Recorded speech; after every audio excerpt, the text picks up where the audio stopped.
नमस्कार दोस्तों, स्वागत है आपका हमारे YouTube चैनल ज्ञान गंगा में। दोस्तों, आज हम आपके लिए एक ऐसी कहानी, एक ऐसा प्रसंग लेकर आए हैं जो बच्चों के लिए काफ़ी अच्छा है और भविष्य के लिए भी काफ़ी अच्छा है। क्योंकि बच्चे जो हैं बिना समझे सोचे कोई भी कार्य कर देते हैं, और जब वो बिना समझे सोचे कोई भी कार्य करते हैं तो वो कार्य इतना गलत हो जाता है कि उसका पश्चाताप पूरी ज़िंदगी होता है, और उस गलती की कीमत पूरी ज़िंदगी बच्चों को चुकानी पड़ती है। तो ये कहानी एक तितली की है और एक बच्चे की कहानी है, जो कि जीवन में बच्चों को यही प्रेरणा देकर जाएगी कि कोई भी काम बिना समझे सोचे नहीं करना चाहिए। अगर कोई भी काम अगर आप बिना समझे सोचे करते हैं तो उसकी कीमत भी आपको चुकानी पड़ेगी, क्योंकि बिना समझे सोचे जो भी कार्य किया जाता है वो हमेशा दुखदायी होता है और किसी भी परेशानी में डाल सकता है। तो दोस्तों, ऐसी कहानी हम आपके बीच लेकर आए हैं आज। इसके अलावा अगर आप हमारे चैनल पर नए मेहमान दर्शक बनकर आए हैं तो हमारे चैनल को सब्सक्राइब कीजिए, बेल आइकन को प्रेस कीजिए ताकि आने वाली वीडियो का नोटिफिकेशन आपको सबसे पहले मिले, और आप इस तरह की ज्ञानवर्धक कहानी हमारे चैनल पर प्रतिदिन देखते रहें और अच्छे कमेंट करें, अच्छे सजेशन दें, ताकि हम आपके लिए इससे और बेहतर अच्छी कहानी और वीडियो लेकर आएँ। दोस्तों, एक जंगल में पेड़ था। उस पेड़ के अंदर एक तितली का घोंसला था, यानी कि एक तितली उस पेड़ पर निवास करती थी।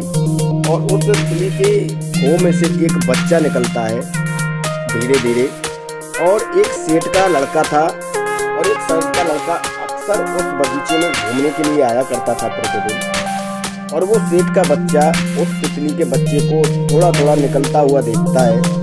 उस खो में से जो तितली की खो जो होती है उसमें से जो बच्चा निकलता है, उस मुंह को वो बच्चा रोज देखता था सेठ का लड़का। तो वो चिंतित होता था कि इस तितली को कितनी परेशानी हो रही है इस खो के अंदर से निकलने में, और कितनी इसे पीड़ा हो रही होगी, और ये किसी को बता भी नहीं सकती, कितनी लाचार है, कितनी बेबस है, और मैं भी इसकी कोई मदद नहीं कर सकता।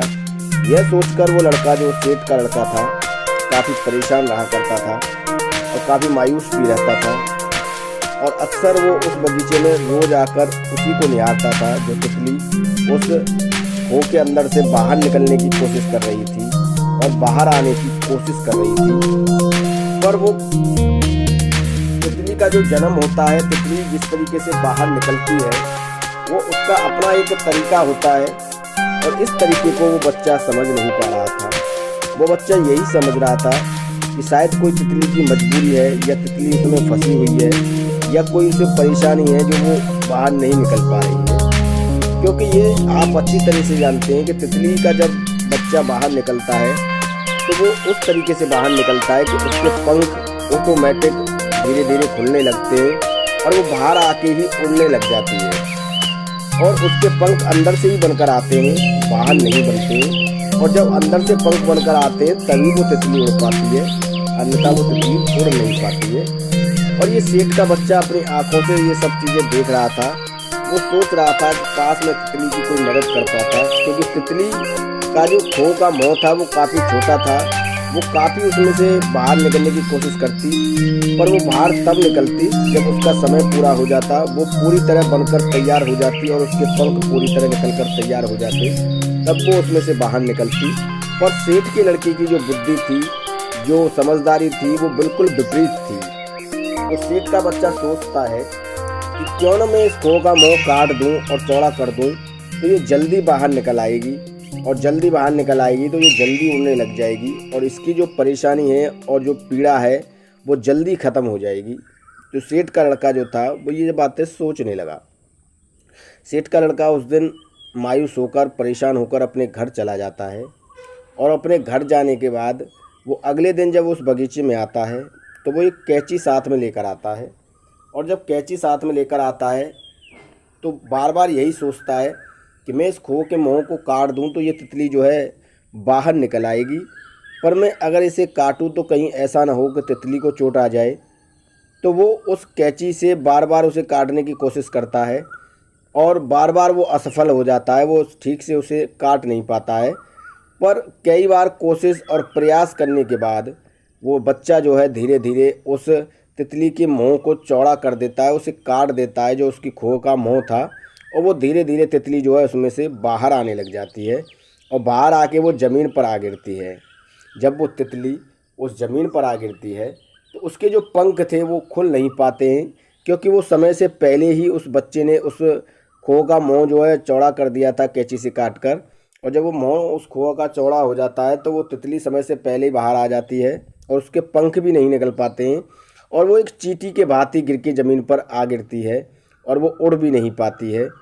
तो तितली काफ़ी मायूस होती है, काफ़ी परेशान होती है और उस लड़के को कोसती है और कहती है कि मैंने तुम्हारा क्या बिगाड़ा था जो तुमने मुझे इस दुनिया में आने से पहले ही मार दिया, और अब मैं उड़ भी नहीं सकती क्योंकि मेरे अभी पंख बनना ही, और तुमने मेरी खोह के मुंह को काट दिया और मैं उसमें से बाहर निकल गई और मेरे पंख चिपके ही रह गए, मेरे पंख खुल भी नहीं पाए, और मैंने तुम्हारा क्या बिगाड़ा था और ये तुमने मुझसे किस जन्म का बदला लिया था।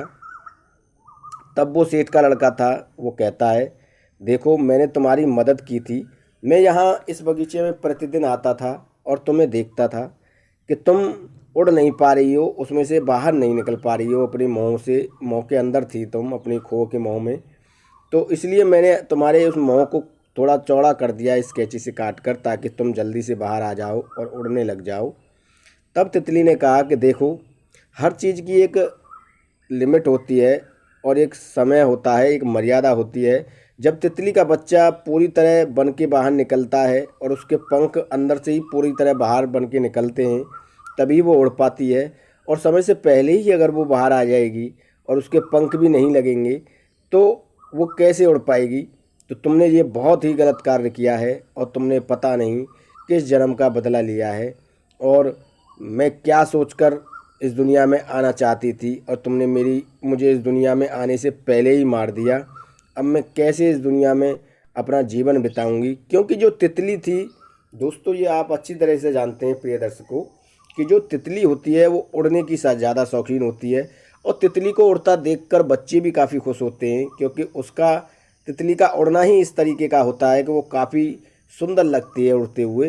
पर इस समय वो उड़ नहीं सकती थी क्योंकि उसके पंख नहीं निकल पाए थे, और वो एक चींटी की तरह धरती पर रेंगने लगती है जैसे कि धरती पर चींटियां रेंगती हैं। जब इन सब चीज़ों को सेठ का लड़का देखता है तो वो भी काफ़ी मायूस होता है और काफ़ी परेशान होता है और कहता है हे ईश्वर, ये मुझसे क्या हो गया, मैंने कितना बड़ा गुनाह कर दिया और एक जीव को इस दुनिया में आने से पहले ही मैंने मार दिया। मैंने बहुत बड़ी मूर्खता की, बहुत बड़ी गलती और बहुत बड़ा पाप मुझसे हो गया। मेरे पापों का अब प्रायश्चित कैसे होगा? क्या मैं अपने पापों का प्रायश्चित इस जीवन में कर पाऊँगा? तब तितली अंत में उसे दो बात ऐसी बताती है उस बच्चे को, जो उसके जीवन में काफ़ी काम आने वाली थी। पहली बात तो तितली ने कही कि बिना किसी की मर्जी के उसकी सहायता नहीं करनी चाहिए।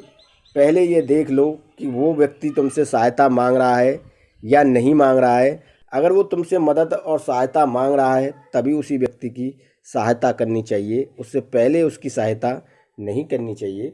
क्योंकि अगर इस तरह की तुम सहायता करते हो तो हो सकता है वो व्यक्ति तुम्हारी उस सहायता से कुछ ज़्यादा ही परेशान हो जाए, और तो उसके बदले तुम्हें भी कहीं ज़्यादा परेशानी हो।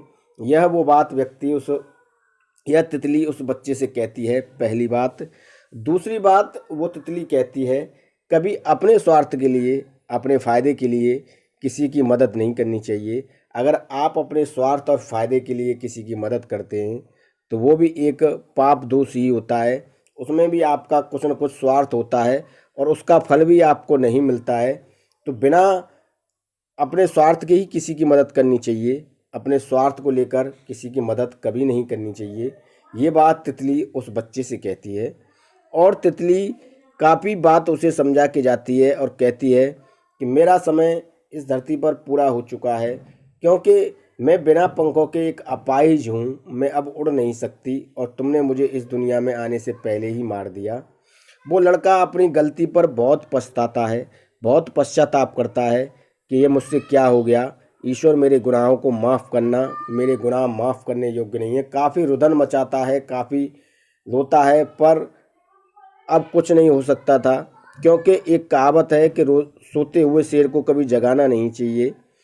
अगर शेर सोया हो तो उसे कभी जगाना नहीं चाहिए, क्योंकि वो जंगल का राजा होता है। तो दोस्तों इसी तरह उसने उस तितली को जगा दिया था समय से पहले ही, जो कि वो बेकार हो चुकी थी, बेजान हो चुकी थी।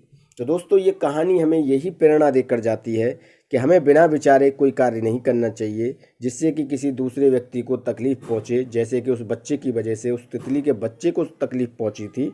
तो हमें जीवन में ऐसा कोई कार्य नहीं करना चाहिए। और ये कहानी आपको अगर अच्छी लगती है, अगर इस तितली की कहानी से आपको सीख चुके हैं, तो ये कहानी आप अपने बच्चों को भी सिखाएं, ताकि आपके बच्चे भी इस तरीके की गलती आगे ना करें और उन्हें अपने किए पर कभी ना पछताना पड़े। ये कहानी हमें यही प्रेरणा देकर जाती है। दोस्तों अगर आप हमारे चैनल पर नए मेहमान दर्शक बनकर आए हैं तो आप हमारे चैनल को सब्सक्राइब कीजिए, बेल आइकन को प्रेस कीजिए, ताकि आने वाली वीडियो का नोटिफिकेशन सबसे पहले आपको मिले और आप इसका भरपूर फ़ायदा उठा सकें। इस तरह की ज्ञानवर्धक कहानी हम आपके लिए अपने चैनल पर प्रतिदिन लाते रहेंगे। दोस्तों अगर वीडियो अच्छा लगा हो तो प्लीज़ लाइक कीजिए, शेयर कीजिए अपने दोस्तों में, और प्लीज़ मेरे चैनल को सब्सक्राइब करना ना भूलें।